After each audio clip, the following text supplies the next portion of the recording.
Mr. Speaker, I'll be splitting my time with the honourable member from Thornhill.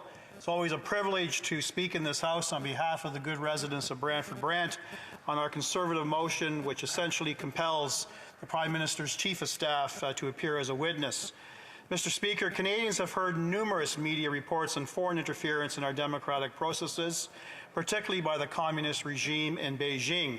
We as a society cannot allow foreign governments to manipulate our elections and influence the will of our people.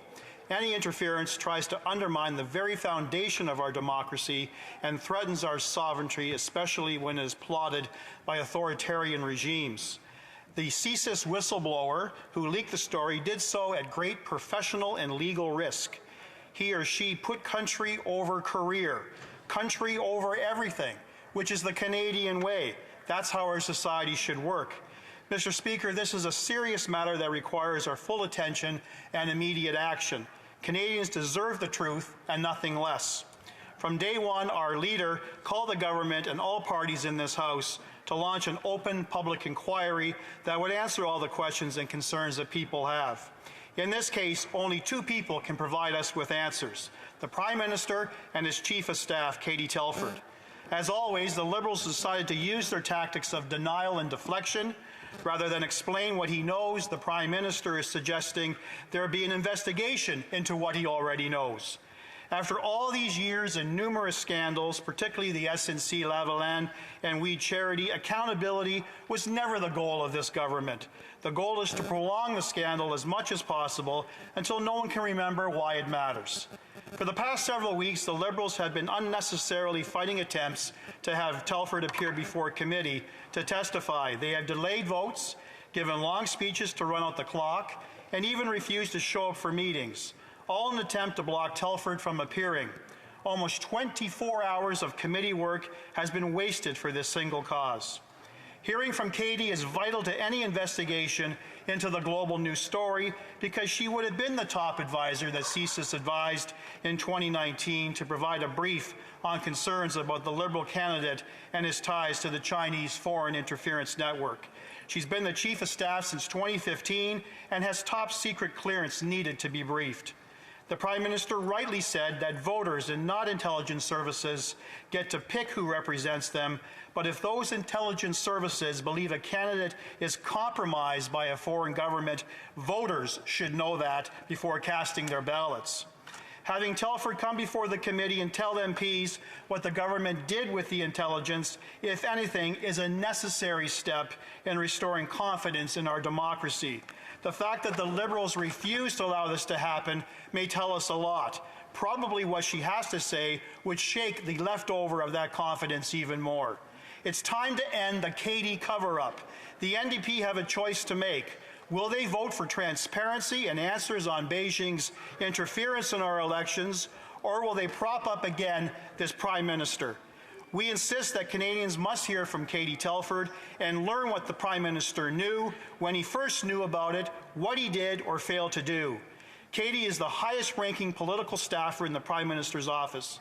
She supports not only the Prime Minister but his entire cabinet.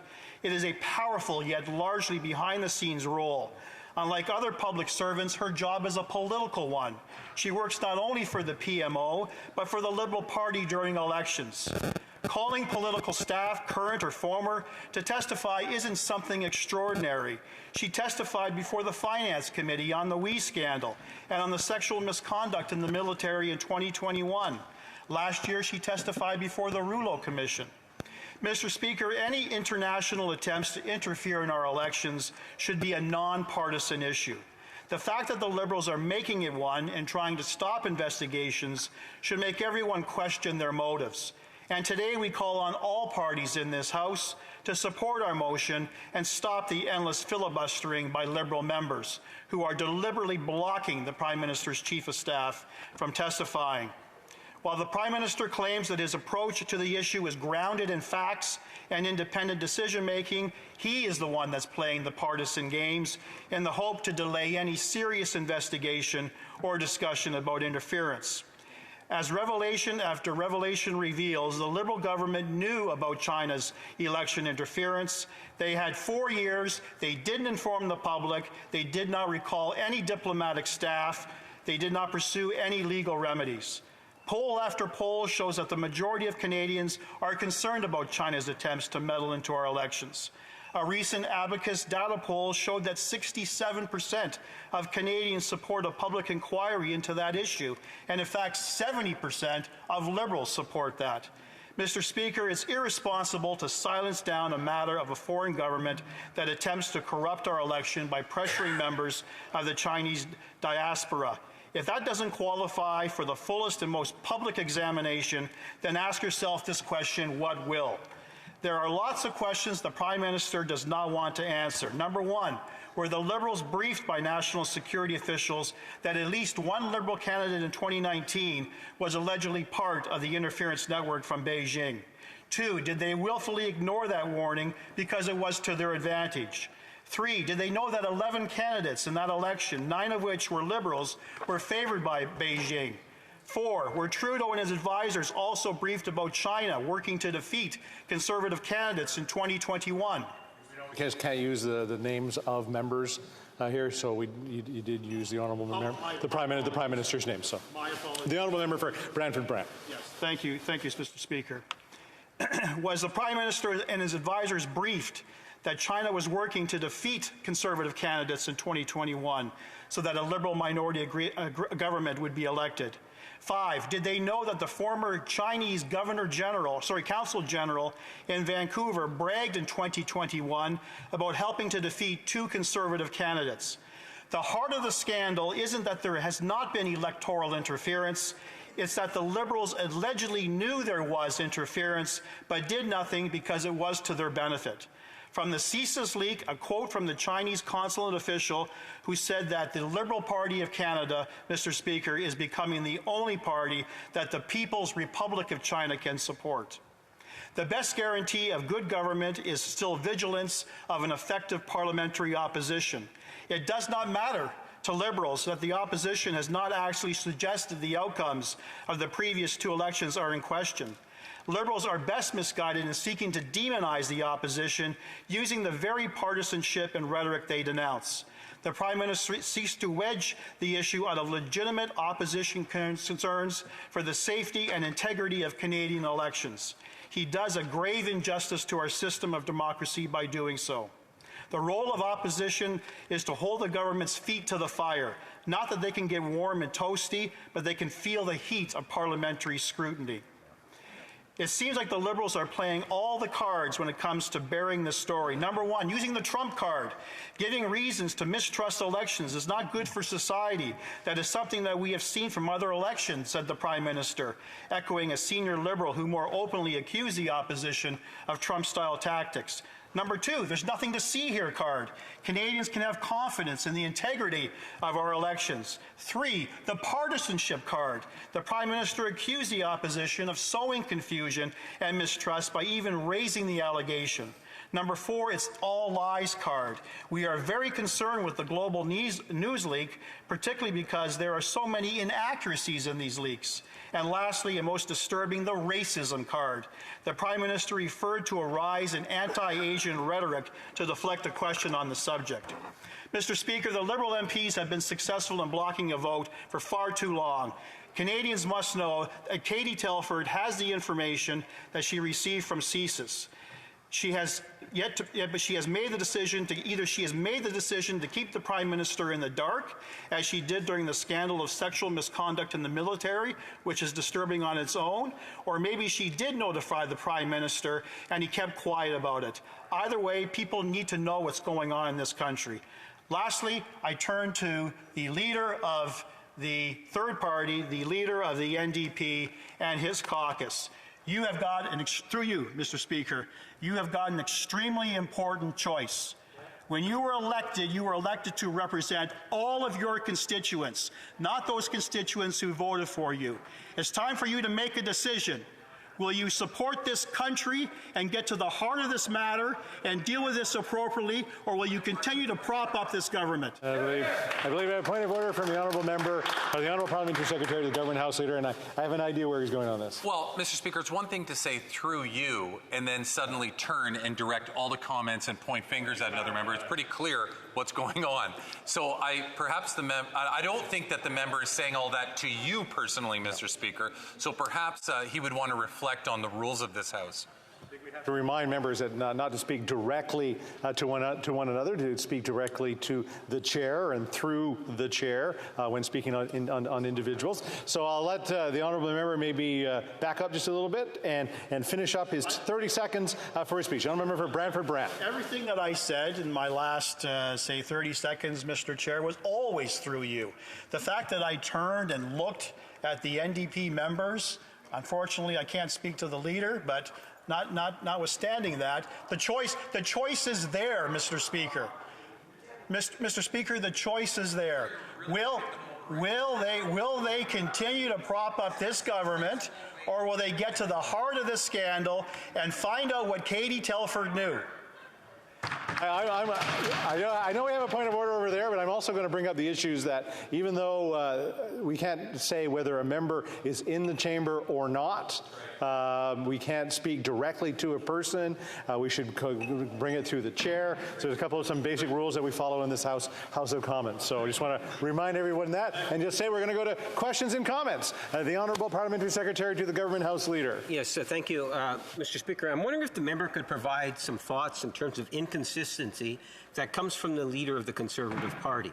When he was the minister responsible for elections, democracy in Canada, we know that there was foreign interference. Today's leader of the Conservative Party had the opportunity to actually do something with it.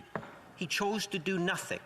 Now, if you take a look at the motion that the members are proposing today, the leader of the Conservative Party back then indicated that it's not for the staff, it's the ministers that go to the committee. So once again, we got the leader of the Conservative Party who says one thing when he's in opposition, or in government, and something totally different when he becomes the crown prince of the Conservative Party, Mr. Speaker.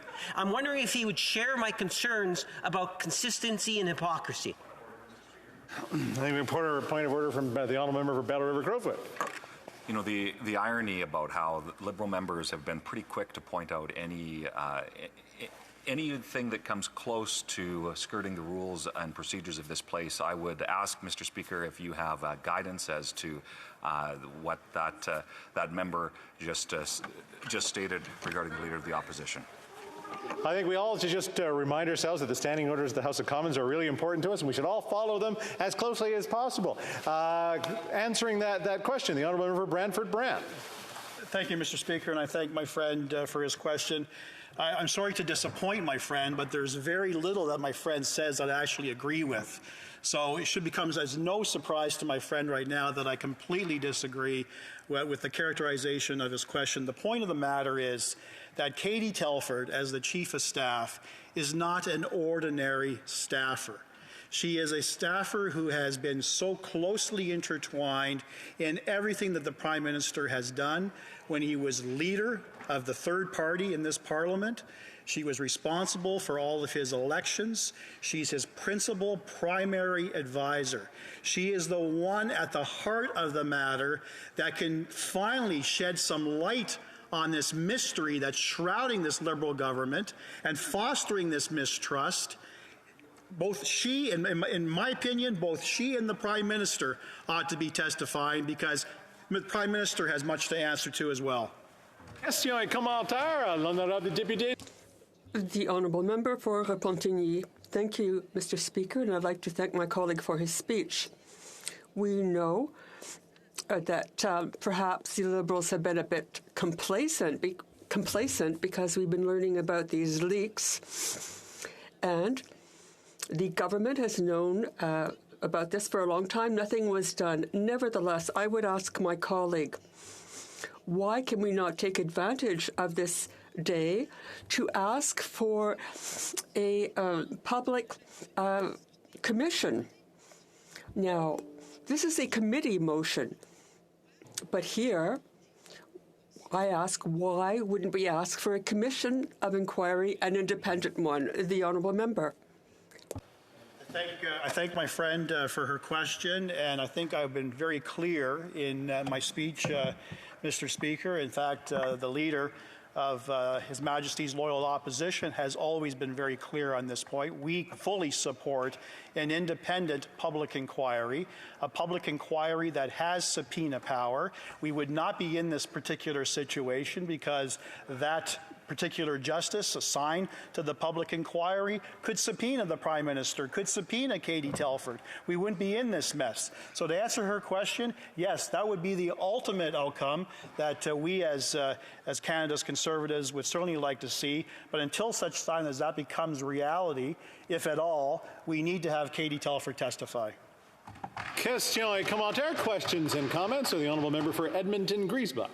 Thank you very much, Mr. Speaker. I want to thank my honourable colleague for an important intervention. But as a matter of clarifying important facts, New Democrats stand firm on our call for a public, independent inquiry into this foreign interference. The question I have for the Conservatives, why politicize all of this and not talk about other foreign actors, for example, like Russia? In committee, we mentioned foreign interference by forces like Russia. The Conservatives played defense for them and said, no, they're not the problem. We need to look at China. We fully agree. China's a serious problem. But would the member agree that foreign interference by other countries is also worth investigating? And would they join our call for public inquiry into all foreign interference? Member for Brantford-Brant. I thank my friend for his question, and I wholeheartedly agree that there are problems with foreign interference from other nations, not exclusive to China, Russia being one of them. But this particular motion is narrowly defined. We are here to discuss China, not Russia, not any other nation. Insofar as your overall goal, or the member's overall goal for a public inquiry, Mr. Speaker, this motion is not about a public inquiry. This motion is very specific to Katie Telford. So I ask through you, will this member address the constituents in his riding in Alberta who are calling for Katie Telford to shed some light on this controversy? Will he speak for those constituents? Point of order from the Honourable Member for Edmonton-Griesbach. Mr. Speaker, if the member would like to speak to me directly about these questions, I'd be very happy to speak to him directly. But, Mr. Speaker, simply saying... That's not a point of order, and I would welcome everyone to step outside and have a discussion if they need to, because we want to be able to keep up to what's going on here in the House of Commons. The Honourable Member, Parliamentary Secretary to the Government House Leader. I think the member is making a point of order at the end. Like, if you listen to what he said at the end, Mr. Speaker, he said simply saying through you, Mr. Speaker, doesn't qualify in terms of what the rules are to be able to then start directly speaking to somebody. How's that debate? I'm literally talking about a point of order. Thank you, but I would welcome everyone to be able to speak to one another, to come up with plans, to be able to debate things judiciously here on the floor of the House of Commons.